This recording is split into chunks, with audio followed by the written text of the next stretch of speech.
ഞാൻ താലി കെട്ടിക്കൊണ്ടുവന്ന ഒരു പെണ്ണുണ്ട് ഇവിടെ, രേവതി എന്നവളുടെ പേര്. ഞാൻ ഒരു കാര്യം അറിയാൻ വേണ്ടി വന്നതാ. അവൾ എന്നെയാണോ അവളുടെ അനിയനെയാണോ കൂടുതൽ സ്നേഹിക്കുന്നതെന്ന്. പക്ഷേ ഇപ്പം എനിക്ക് മനസ്സിലായി അവൾക്ക് ആരോടാ കൂടുതൽ സ്നേഹം എന്ന്. രേവതി, നിന്നെ ഞാൻ എവിടെ കൊണ്ടു നടന്നെന്നറിയോ? നോക്കിയേ, ദേ എൻ്റെ നെഞ്ചിലാണ് ഞാൻ നിന്നെ കൊണ്ടു നടന്നത്. പക്ഷേ നീ എനിക്ക് തന്ന സ്ഥാനം ഏതാണെന്നറിയോ? ദാ ഈ തറയിലാണ് നീ എനിക്ക് സ്ഥാനം തന്നത്. ഈ തറയിലാണ് നീ എനിക്ക് സ്ഥാനം തന്നത്. വിഷമമുണ്ട് രേവതി. ഞാനിപ്പോൾ ഒരു വിലയില്ലാത്തവനായില്ലേ, ഞാൻ ആരും ഇല്ലാത്തവനായില്ലേ, ഞാൻ ഒറ്റപ്പെട്ടില്ലേ. എനിക്കിപ്പോൾ എന്താ ജീവിതത്തിൽ ഒരു വിലയുള്ളത്? കൂട്ടുകാരെ, ഇന്നത്തെ ചെമ്പനെപ്പൂലെ സച്ചിയുടെ വിഷമുള്ള സമയങ്ങളാണ്, വിഷമുള്ള ഭാഗങ്ങളാണ് നമ്മൾ ഇപ്പോൾ പറഞ്ഞത്. അപ്പോൾ ഇന്നത്തെ ചെമ്പനെപ്പൂവിൻ്റെ കഥയിലേക്ക് എല്ലാവർക്കും സ്വാഗതം. ശരത്തിൻ്റെ ബർത്ത്ഡേ സെലിബ്രേഷൻ രേവതിയോട് പറഞ്ഞിട്ടുണ്ട്. രേവതിയോട് ശരത്ത് പറഞ്ഞിട്ടുണ്ട്, സച്ചേട്ടനെയും കൂട്ടി വരികയാണെങ്കിൽ ഞാൻ വീട്ടിൽ നിന്ന് ഇറങ്ങിപ്പോവും, സെലിബ്രേഷൻ നടക്കില്ല എന്ന്. സച്ചി പറഞ്ഞിട്ടുണ്ട്, എന്നെ ക്ഷണിക്കാത്ത കാരണം കൊണ്ട് എൻ്റെ ഭാര്യയായ നീയും സെലിബ്രേഷന് പോകാൻ പറ്റില്ല എന്ന്. അമ്മ പറയുന്നുണ്ട്, രേവതിയുടെ അമ്മ പറയുന്നുണ്ട്, മോള് വന്നേ പറ്റൂന്ന്. ഇതിൻ്റെ ഇടയിൽ കിടന്ന് നട്ടം തിരിയാണ് രേവതി. ആകെ ഒരു ധർമ്മസങ്കടത്തിലാണ്. ലാസ്റ്റ് വർഷ പറയാണ് രേവതിയോട്, രേവതി ചേച്ചി പോയിട്ട് വരണം. കാരണം സച്ചേട്ടനും ചേച്ചിയുടെ അനിയനും തമ്മിൽ പല പ്രശ്നങ്ങളും ഉണ്ടാകും. പക്ഷേ ഇത് ചേച്ചിയുടെ അനിയനാണ്, അച്ഛനില്ലാത്ത അവർക്കൊരു തുണ ചേച്ചിയാണ്. ചേച്ചി എന്തായാലും പോയേ പറ്റുമെന്ന് പറഞ്ഞിട്ട് വർഷ രേവതിയോട് പൊക്കോളാൻ പറയാണ്. അങ്ങനെ രേവതി വർഷയുടെ വാക്കും കേട്ട് അങ്ങനെ ബർത്ത്ഡേ സെലിബ്രേഷന് പോകണം. പക്ഷേ ഇതെല്ലാം കണ്ടു നിന്ന ചന്ദ്ര എന്നിട്ടുള്ള എന്താ പറയുക, ഒരു ഏഷണി അത് കണ്ടു നിന്നിട്ട് സച്ചിക്ക് രേവതിക്ക് ഇടയിലുള്ള ബന്ധം അകറ്റുവാൻ വേണ്ടിയിട്ടുള്ള തീക്കളി നടത്തുകയാണ്. അങ്ങനെ ആ എപ്പിസോഡിലാണല്ലോ നമ്മൾ കഴിഞ്ഞ പ്രാവശ്യം പറഞ്ഞു നിർത്തിയത്. സച്ചി രേവതി ബർത്ത്ഡേ സെലിബ്രേഷൻ ആഘോഷിക്കാൻ അവളുടെ വീട്ടിലേക്ക് പോയിട്ടുണ്ടെന്ന് ചന്ദ്ര പറഞ്ഞത് കേട്ടപ്പോൾ അത് വിശ്വസിക്കാത്ത സച്ചി, നീ പോയി നോക്കട അവിടെ, നിന്നെ അവളെ മണ്ടനാക്കിയതാന്ന് പറഞ്ഞപ്പോൾ സച്ചി അത് അറിയാൻ വേണ്ടിയിട്ട് രേവതിയുടെ വീട്ടിലേക്ക് വരികയാണ്. അപ്പോൾ അങ്ങനെ രേവതിയുടെ വീട്ടിൽ ബർത്ത്ഡേ സെലിബ്രേഷൻ നടന്നുകൊണ്ടിരിക്കണം. ശരത്തിന് കേക്കൊക്കെ മുറിക്കുകയാണ്. അപ്പോൾ ആരോ കൂട്ടത്തിലൊരാൾ ചോദിച്ചു, രേവതി സച്ചി വന്നില്ലല്ലോ. അപ്പോൾ രേവതിക്ക് എന്താ പറയേണ്ടതെന്ന് അറിയണില്ല. അപ്പോൾ രേവതിയുടെ സഹായത്തിന് രേവതിയുടെ അമ്മ എത്തിയിട്ട് പറയണ, അവനൊരു ട്രിപ്പ് ഉണ്ട്, അത് കഴിഞ്ഞിട്ട് അവൻ വന്നോളും എന്ന് പറയണേ. എന്തായാലും എല്ലാവർക്കും പോകാൻ നേരം വയ്ക്കില്ലേ, നമുക്ക് കേക്ക് കട്ട് ചെയ്യാം എന്ന് പറഞ്ഞിട്ട് ശരത്തിൻ്റെ പിറന്നാളിന് ശരത്ത് കേക്ക് കട്ട് ചെയ്യണം. അമ്മയ്ക്ക് കൊടുക്കണം, രേവതിക്ക് കൊടുക്കണം, ദേവുവിന് കൊടുക്കണം, പരസ്പരം കൊടുക്കണം. എല്ലാവർക്കും കേക്ക് കട്ട് ചെയ്ത് കൊടുക്കാൻ പറയാണ്. അങ്ങനെ അവർ കേക്ക് കട്ട് ചെയ്തിട്ട് എല്ലാവർക്കും പങ്ക് വയ്ക്കുന്ന സമയത്ത് കൊടുങ്കാറ്റ് പോലെ ഒരു കാർ അവരുടെ വീട്ടുമുറ്റത്ത്. അത് വേറെ ആരുമല്ല, അറിയാലോ, നമ്മുടെ കഥാനായിക സച്ചിയാണ്. സച്ചി കയറി വരുമ്പോൾ രേവതി കേക്കും കൊണ്ട് എല്ലാവർക്കും കേക്ക് കൊടുത്തിട്ട് കിണ്ണത്തിൽ കേക്കും കൊണ്ട് നടക്കണം. അപ്പോൾ സച്ചി വന്നിട്ട് ആ കേക്കും കിണ്ണം പിടിക്കുകയാണ്. അപ്പോൾ രേവതി പെട്ടെന്ന് സച്ചിനെ കാണുമ്പോൾ, സച്ചേട്ടൻ വരും എന്ന് പറയണം. എന്നെ ഇവിടെ പ്രതീക്ഷിച്ചില്ല അല്ലേ, അതിനെങ്ങനെ ഞാൻ വരാൻ പാടില്ലല്ലോ. അപ്പോൾ ലക്ഷ്മി വീട്ടിൽ വന്നിട്ട് പറയണം, മോനെ സച്ചി, അമ്മയ്ക്ക് ഒരുപാട് സന്തോഷമായി നീ വന്നല്ലോ, ഒരുപാട് സന്തോഷമായി. അപ്പോൾ ദേവു പറയും, സച്ചേട്ടാ ഒരുപാട് സന്തോഷമുണ്ട്, സച്ചേട്ടൻ എല്ലാം മറന്ന് വന്നല്ലോ, ഒരുപാട് താങ്ക്സ് എന്ന് പറയാണ്. പക്ഷേ ഇതൊന്നും സച്ചിയുടെ ചെവിയിൽ കേൾക്കണില്ല. സച്ചി പറയാണ്, ഞാനിവിടെ വന്നത് ഇതിന്ന് കേക്ക് എടുക്കാമല്ലേ, ഒരു കേക്ക് എടുക്കാം, എൻ്റെ അളിയൻ്റെ പിറന്നാളല്ലേ, അപ്പോൾ എനിക്കിതൊന്നൊരു കേക്ക് കഴിക്കാനുള്ള അധികാരം ഉണ്ടല്ലോ എന്നൊക്കെ പറഞ്ഞിട്ട് സച്ചി അതിന്നൊരു കേക്ക് എടുത്തിട്ട് രേവതി വിചാരിക്കും സച്ചി കഴിക്കാൻ. സച്ചേട്ടാ ഞാൻ എന്ന് പറയുമ്പോൾ സച്ചി കേക്ക് എടുത്താൽ കിണ്ണത്തിലേക്ക് തന്നെ എറിയാണ്. എന്നിട്ട് പറയാണ്, ഞാനിവിടെ വന്നത് നിൻ്റെ കേക്ക് കഴിക്കാനല്ല, എനിക്കൊരൊറ്റ കാര്യം അറിയാൻ വേണ്ടി വന്നതാണ്. ഞാൻ താലി കെട്ടിക്കൊണ്ടുവന്നൊരു പെണ്ണുണ്ടായിരുന്നു ഇവിടെ, അവൾക്ക് ഞാനാണോ അതോ അവളുടെ അനിയനാണോ വലുതെന്ന് എനിക്ക് അറിയണമായിരുന്നു, അതിനു വേണ്ടി വന്നതാണ് ഞാൻ. എൻ്റെ അമ്മ പറഞ്ഞപ്പോൾ ഞാൻ വിശ്വസിച്ചില്ല നീ ഇവിടെ ഉണ്ടാവുമെന്ന്. അമ്മയുടെ വാക്കുകൾ ധിക്കരിച്ച് അമ്മ പറഞ്ഞതിന് അമ്മോട് വഴക്കൂടി ഞാൻ ഇവിടെ വന്നതാ സത്യം എന്താണെന്നറിയാൻ. പക്ഷേ ഇപ്പം എനിക്ക് സത്യം മനസ്സിലായി, എല്ലാം മനസ്സിലായി. ഇപ്പം ഞാൻ ഒറ്റപ്പെട്ടു എനിക്ക് മനസ്സിലായി. സന്തോഷമുണ്ട് രേവതി, ഞാൻ പറഞ്ഞതിൻ്റെ വാക്കിന് വില കൽപ്പിക്കാതെ നീ ഇവിടെ വന്നല്ലോ. ഞാൻ കൂടുതലൊന്നും പറയില്ല. സച്ചിട്ട് ഞാനൊന്ന് പറയട്ടെ, വേണ്ട ശരിയെന്നാ, ഞാൻ ഇനി ഇവിടെ നിൽക്കണില്ല, പോവാണ് പറഞ്ഞിട്ട് സച്ചി കാറിൻ്റെ അവിടേക്ക് പോകുമ്പോൾ ലക്ഷ്മിയും ദേവും രേവതിയും പിന്നാലെ കൊണ്ട് സച്ചിട്ടാ സച്ചിട്ട് നിൽക്കുക. അപ്പോൾ ഇതൊക്കെ കണ്ടിട്ട് ശരത്ത് നിൽക്കുന്നുണ്ട് കേട്ടോ, ഇവനാണ് ഒരൊറ്റ ആണി എല്ലാത്തിനും. അപ്പോൾ സച്ചിട്ട നിൽക്ക്, പൂവല്ലേ സച്ചിട്ടാന്ന് പറഞ്ഞിട്ട് രേവതി ഓടുന്നുണ്ട്, പിന്നാലെ ലക്ഷ്മി ദേവ് ഓടുന്നുണ്ട്. അപ്പോൾ സച്ചി ദേഷ്യം വന്നിട്ട് രേവതി വന്ന് കൈപ്പിടിക്കാൻ മാറിക്കാൻ പറഞ്ഞിട്ട് രേവതിനെ തട്ടി മാറ്റി കാറെടുത്തിട്ട് സച്ചി പോവാണ്. അത് കാണുമ്പോൾ രേവതി അവിടെ നിന്ന് പൊട്ടിക്കരയാണ്. അങ്ങനെ ഒരു ബർത്ത്ഡേ സെലിബ്രേഷനിൽ രേവതി ധർമ്മസങ്കടത്തിലാവാണ് കേട്ടോ. അപ്പോൾ അങ്ങനെ അത് കഴിഞ്ഞ് ബർത്ത്ഡേ സെലിബ്രേഷനൊക്കെ കഴിഞ്ഞ് രേവതി മടങ്ങി വരുമ്പോൾ ചന്ദ്ര അവിടെ നിന്ന് കാണാനാണ് രേവതി വരണത്.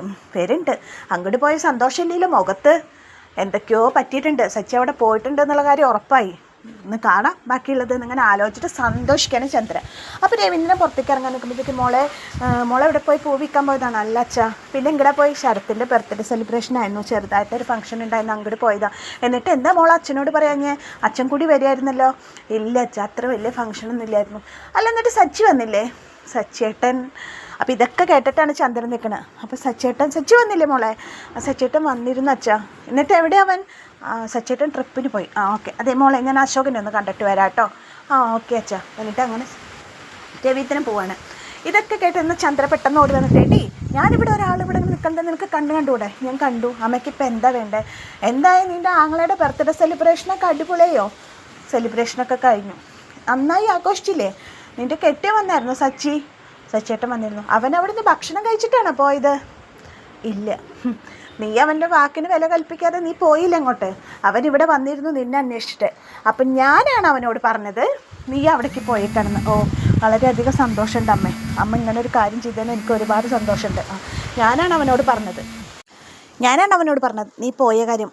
വളരെ സന്തോഷമായി അമ്മയ്ക്ക് എങ്ങനെയെങ്കിലും ചെയ്യാൻ പറ്റിയല്ലോ. ഞാൻ അവനോട് പറഞ്ഞു, നിൻ്റെ വാക്കിന് വില കൽപ്പിക്കാതെ നിൻ്റെ ഭാര്യ പോയിട്ടുണ്ടാ, നീ പോയി നോക്ക്, നിന്നോട് പോവിക്കാനാന്നൊക്കെ പറഞ്ഞാൽ അവൾ പോയിട്ടുണ്ടാവും. പക്ഷെ അവൾ പോയത് അവളുടെ ആങ്ങളുടെ ബർത്ത്ഡേ സെലിബ്രേറ്റ് ചെയ്യാനാണ്. നീ ഒന്ന് പോയി നോക്ക്. അപ്പം നിനക്കറിയാം കേട്ടോ, നിന്നെ അവൾ പറ്റിച്ചേക്കാന്ന് പറഞ്ഞ് ഇങ്ങനെയെല്ലാം പറഞ്ഞ് അവനെ ഏഷണി കയറ്റി വിട്ടത് ഞാനടി.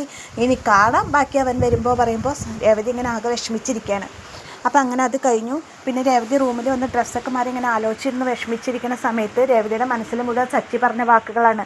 ഞാൻ താലി കെട്ടിക്കൊണ്ടുവന്ന രേവതി എന്ന് പറഞ്ഞൊരു പെണ്ണുണ്ടായിരുന്നു ഇവിടെ, അവൾക്ക് എന്നോടാണ് അവളുടെ അനിയനോടാണ് കൂടുതൽ സ്നേഹം എന്നറിയാൻ വേണ്ടി ഞാൻ വന്നതാന്നൊക്കെ പറഞ്ഞ് സച്ചി പറഞ്ഞ വാക്കുകൾ അങ്ങനെ രേവതിയുടെ മനസ്സിൽ റിവൈൻഡ് ചെയ്തുകൊണ്ടിരിക്കുകയാണ്. ആ സമയത്ത് വർഷ കയറി വന്നു. രേവതി ചേച്ചി സെലിബ്രേഷനൊക്കെ പോയി വന്നോ? സെലിബ്രേഷനൊക്കെ നന്നായോ? നന്നായി വർഷേ. എന്ത് പറ്റി? എന്താ മുഖം വാടിയിരിക്കണേ? അത് വർഷേ, സച്ചേട്ടൻ വന്നിട്ടുണ്ടായിരുന്നു അങ്ങോട്ട്. സച്ചേട്ടൻ വന്നോ? സച്ചേട്ടൻ വരില്ല എന്നല്ലേ പറഞ്ഞിട്ടുണ്ടായിരുന്നു? സച്ചേട്ടൻ വന്നിരുന്നു. എന്നിട്ട് ഭക്ഷണമൊക്കെ കഴിച്ചിട്ടാണോ പോയോ? അല്ല വർഷേ, സച്ചേട്ടൻ അവിടെ വന്ന് എന്നോട് വഴക്കൂടിയിട്ടാണ് പോകുന്നത്. അപ്പോൾ സച്ചേട്ടനോട് ആര് പറഞ്ഞു ചേച്ചി ഫംഗ്ഷന് പോയ കാര്യം? ചേച്ചിയോട് പോകരുതെന്ന് പറഞ്ഞല്ലേ? ചേച്ചി പോയ കാര്യം സച്ചേട്ടനോട് ആരാ പറഞ്ഞേ? എനിക്ക് അമ്മയാണ് വർഷേ. ഈ ആൻറ്റിക്ക് ഇത് എന്തിൻ്റെ കേടാ? മറ്റുള്ളവരുടെ ജീവിതത്തിൽ ഇടപെടാൻ നിൽക്കണത് എന്തിനാ ആൻറ്റിക്ക് എന്തിൻ്റെ കേടാ? സാരമില്ല ഈശ്വര, ഞാൻ പറഞ്ഞിട്ടാണല്ലോ ചേച്ചി ഫംഗ്ഷന് പോയത്, ഞാൻ കാരണമാണല്ലോ ചേച്ചിക്ക് ചീത്ത കേൾക്കേണ്ടി വന്നത്. സച്ചേട്ടൻ എന്തെങ്കിലും പറഞ്ഞോ? കൂടുതലൊന്നും പറഞ്ഞില്ല. അപ്പോൾ സാരമില്ല, സച്ചേട്ടൻ അത് കാര്യമായിട്ട് എടുത്തിട്ടുണ്ടാവില്ല. ചേച്ചി ഇനിയിപ്പോൾ അതേപ്പറ്റി ആലോചിച്ചിട്ട് ടെൻഷൻ അടിക്കൊന്നും വേണ്ട കേട്ടോ, ഒന്നും ഉണ്ടാവില്ല. ചേച്ചി ഞാൻ തീരെ ടയേർഡാ, ഞാനൊന്ന് പോയി റൂമിൽ പോയി വിശ്രമിക്കട്ടെ പറഞ്ഞിട്ട് വർഷ രേവതിയെ ആശ്വസിപ്പിച്ചിട്ട് വർഷയുടെ റൂമിലേക്ക് പോവാണ്. അപ്പോഴും രേവതി ഇങ്ങനെ ആലോചിച്ച് സങ്കടപ്പെട്ടിട്ടാണ് ഇരിക്കണത് കേട്ടോ, എന്താവും എന്നറിയില്ലല്ലോ. അത് കഴിഞ്ഞ് വൈകുന്നേരമായി, രാത്രിയായി. സച്ചിയുടെ കാറ് ചന്ദ്രോദയത്തിലേക്ക് വരികയാണ്. ചന്ദ്രോദയത്തിലേക്ക് സച്ചിയുടെ കാറ് വന്ന് നിന്നു. അപ്പോൾ രേവതി ഇങ്ങനെ കാത്തിരിക്കുകയാണ് സച്ചിയുടെ കാറ് വന്ന് നിന്നിട്ട് സച്ചി അവിടെ നിന്ന് ഇറങ്ങുന്നത് 4 കാലിലാണ്. വീഴാൻ പോകുന്ന സച്ചിയെ രേവതി ഓടിപ്പോയിട്ട് പിടിക്കണം. സച്ചേട്ടാ എന്താ അത്? സച്ചേട്ടൻ കുറേ ദിവസമായിട്ട് കുടിക്കാറില്ലല്ലോ, ഇതിപ്പോൾ എന്താ പറ്റിയ? തൊട്ട് പോവരുത്, നീ എന്നെ തൊടണ്ട, എനിക്കറിയാം എങ്ങനെ നടക്കണം ഇരിക്കണം എന്ന് പറഞ്ഞിട്ട് സച്ചിയുടെ കാലുകൾ നിലത്തുറക്കുന്നില്ല. രേവതി സച്ചിയെ പിടിക്കാൻ പോകുമ്പോൾ സച്ചി രേവതിയുടെ കൈ തട്ടി മാറ്റുകയാണ്. വേണ്ട, നീ ഇനി എന്നെ തൊടണ്ട, നീ ഇനി എൻ്റെ ഒരു കാര്യത്തിൽ ഇടപെടാനുള്ള അർഹത നിനക്കില്ല. കാരണം ഞാനിപ്പോൾ ഒരു വിലയില്ലാത്തവനായില്ലേ, ഞാൻ ഒറ്റപ്പെട്ടു പോയി. ഈ വീട്ടിൽ ഞാൻ ഒറ്റപ്പെട്ടു. ഞാൻ ഇനിയും കുടിക്കും, ഞാൻ എനിക്ക് ഇഷ്ടമുള്ളിടത്തോളം കുടിക്കും. ഞാനിവിടെ ഒറ്റപ്പെട്ടവനായി, എൻ്റെ വാക്കിനൊരു വില പോലും ഇല്ലാത്തവനായില്ലേ ഞാൻ. നീ എൻ്റെ വാക്കിന് പുല്ല് വില കൽപ്പിച്ചിട്ടല്ലേ നീ പോയത് സച്ചേട്ടാ? എനിക്കറിയാം സച്ചേട്ടൻ കുടിച്ചതിൻ്റെ കാരണം എന്താണെന്ന്. ഞാൻ ബർത്ത്ഡേ ഫംഗ്ഷന് പോയതല്ലേ, എനിക്ക് എങ്ങനെ അവരെ ഒഴിവാക്കാൻ പറ്റും? അവർക്കൊരു അച്ഛനില്ലല്ലോ സച്ചേട്ടാ. ഞാൻ വേണ്ടേ അവരുടെ അടുത്ത് സന്തോഷത്തിൽ പങ്കുചേരാൻ? ഞാൻ കൂടെ അവരുടെ കൂടെ സന്തോഷത്തിൽ, പിന്നെ അവർക്ക് ആരാളുള്ളത്? മതി, നിൻ്റെ ന്യായീകരണങ്ങളൊന്നും വേണ്ട. നിനക്കെല്ലാം ന്യായീകരിക്കാൻ നിനക്ക് അമ്മയും കൂടെ പറപ്പോളും വേണം. നിനക്ക് അവരാണ് കൂടുതൽ വലുത്, ശരിയല്ലേ? അപ്പം ഞാൻ നിനക്കാരാ? അപ്പോൾ രേവതി പറയണ, സച്ചേട്ടനെ കല്യാണം കഴിച്ചു എന്ന് വിചാരിച്ചിട്ട് എനിക്ക് എൻ്റെ കുടുംബം വേണ്ടാക്കാൻ പറ്റും? പറഞ്ഞില്ലല്ലോ, നീ വേണ്ടാക്കണ്ട, നീ അവരുടെ കൂടെ കൂടിക്കോ. എൻ്റെ കാര്യത്തിൽ നീ ഇടപെടാൻ വരിക വേണ്ട. എന്താ സച്ചേട്ടൻ ഇങ്ങനെയൊക്കെ? സച്ചേട്ടൻ ഞാൻ ആ പിറന്നാളിലൊന്ന് പോയതാണോ സച്ചേട്ടൻ ഇത്രയും വലിയ തെറ്റ്? ഇതിന് മാത്രം സച്ചേട്ടൻ എന്തിനാ ശരത്തിനോട് ഇങ്ങനെ ദേഷ്യപ്പെടുന്നത്? അവൻ നല്ലവനോ? അവൻ തനി ഫ്രോഡാണ്. അവനെ പറ്റി നിങ്ങൾക്ക് മനസ്സിലാവാതിരിക്കണല്ലോ. ഇതൊക്കെ പറയാം സച്ചി ആരാ? സച്ചിയുടെ വാക്കിന് എന്താ വില? നിനക്കറിയോ രേവതി, നിന്നെ ഞാൻ എൻ്റെ ഈ നെഞ്ചിലാണ് ഞാൻ കൊണ്ടു നടന്നത്. പക്ഷെ നീ എനിക്ക് തന്ന സ്ഥാനം എന്താ? ഈ കാൽച്ചുവട്ടിലുള്ള ഈ തറയിലാണ് നീ എനിക്ക് സ്ഥാനം തന്നത് അല്ലേ? നീ എൻ്റെ തറയിൽ ഇതുണ്ടോ? സച്ചി ഓടിപ്പോയിട്ട് ഒരു സോഫയിൽ ഇരുന്നിട്ട് പറയാം, കണ്ടോ, ഈ സോഫയിൽ ഇരുന്നിട്ടാണ് ഞാൻ എൻ്റെ അമ്മോട് സംസാരിച്ചത്, നീ പോവില്ല, ഞാൻ പറഞ്ഞതനുസരിക്കാതെ നീ പോവില്ല എന്ന്. പക്ഷേ ആ പ്രതീക്ഷകളൊക്കെ തെറ്റി. അതറിയാൻ വേണ്ടിയാണ് ഞാൻ നിൻ്റെ വീട്ടിലേക്ക് വന്നത്. പക്ഷേ എനിക്ക് മനസ്സിലായി എൻ്റെ അമ്മ പറഞ്ഞതായിരുന്നു ശരിയെന്ന്. അപ്പോൾ ഇതെല്ലാം കേട്ടിട്ട് സന്തോഷിച്ച് ചിരിച്ച മുഖത്തോട് നിൽക്കണ ഒരു ഒളിയമ്പുണ്ട് അവിടെ, വേറെ ആരുമില്ല, നമ്മുടെ ചന്ദ്രമതി. സച്ചി രേവതിയും പിണങ്ങുന്നതിൻ്റെ വഴക്കൂടുന്നതിൻ്റെ ഏറ്റവും വലിയ ത്രില്ലിങ്ങിനാണ് 36 നിൽക്കുന്നത്. അങ്ങനെ സച്ചി പറഞ്ഞുകൊണ്ടിരിക്കുകയാണ്. ഞാൻ വിചാരിച്ചിട്ടുണ്ടായിരുന്നു എന്നെ ജീവന തുല്യം സ്നേഹിക്കുന്ന ഒരു ഭാര്യ എനിക്കുണ്ടെന്ന്. അതിൽ ഞാൻ ഒരുപാട് അഹങ്കരിച്ചിട്ടുണ്ടായിരുന്നു. പക്ഷെ ഇപ്പം എനിക്കെല്ലാം മനസ്സിലായി. നമ്മൾ വിചാരിക്കുന്ന പോലെയല്ല ആരും എനിക്ക് മനസ്സിലായി. നീ എന്നെ ക്ഷണിക്കാത്തടത്ത് നിന്നോട് ഞാൻ പോവരുതെന്ന് പറഞ്ഞതല്ലേ? ഞാൻ നിന്നെ എപ്പോഴെങ്കിലും എവിടേക്കെങ്കിലും പോണതിന് മുടക്കിയിട്ടുണ്ടോ? നിൻ്റെ ആഗ്രഹങ്ങൾ എന്തെങ്കിലും ഞാൻ നടത്തി തരാതിരുന്നിട്ടുണ്ടോ? നിന്നോട് ഞാൻ എവിടേക്കെങ്കിലും പോണതിന് പോവരുതെന്ന് ഞാൻ പറഞ്ഞിട്ടുണ്ട്. ഞാൻ ജീവിതത്തിൽ ആദ്യമായിട്ടൊരു കാര്യം പറഞ്ഞത് ഇതല്ലേ? നീ ഞാൻ പറഞ്ഞത് കേട്ടില്ലല്ലോ. സച്ചിയേട്ട ഇനി എന്നോട് തല്ലുകൂടാനോ? ഞാൻ ഒരു കാര്യം ചെയ്യാം, ഞാൻ അച്ഛനെ വിളിച്ചിട്ട് വരാം. ഉറങ്ങിക്കിടക്കണ മനുഷ്യൻ്റെ സമാധാനം കൂടി കളയേ. നീ വിളിച്ചിട്ട് വാ, അച്ഛനെ ആരാച്ച വിളിച്ചിട്ട് വാ എന്ന് പറഞ്ഞിട്ട് ഇങ്ങനെ സച്ചി രേവതിയും കൂടി ഗംഭീരമായിട്ട് വഴക്ക് കൂടുന്നതിൻ്റെ ക്ലൈമാക്സിലാണ് ഇന്നത്തെ എപ്പിസോഡ് അവസാനിക്കുന്നത്. സച്ചി എന്ന മനുഷ്യൻ്റെ വേദന, രേവതി എന്ന സ്ത്രീയുടെ നിസ്സഹായാവസ്ഥ, ഇതെല്ലാം കണ്ടു നിന്ന് ആർമാദിക്കുന്ന ചന്ദ്ര എന്ന സ്ത്രീയുടെ മനസ്സിൽ ദുഷ്ടത, ഇതെല്ലാമാണ് കൂട്ടുകാർ ഇന്നത്തെ ചെമ്പനീർപ്പൂവിൽ. അപ്പോൾ എന്നത്തെയും പോലെ ഇന്നത്തെ ക്ലൈമാക്സ് അവിടെയാണ് അവസാനിക്കുന്നത്. അപ്പോൾ കൂട്ടുകാർക്ക് എൻ്റെ കഥ ഇഷ്ടമായെങ്കിൽ കമൻറ്റ് ചെയ്യുക, ലൈക്ക് ചെയ്യുക, ഷെയർ ചെയ്യുക. അപ്പോൾ നാളത്തെ കഥയുമായിട്ട് വീണ്ടും വരാം. എല്ലാവർക്കും താങ്ക് യു.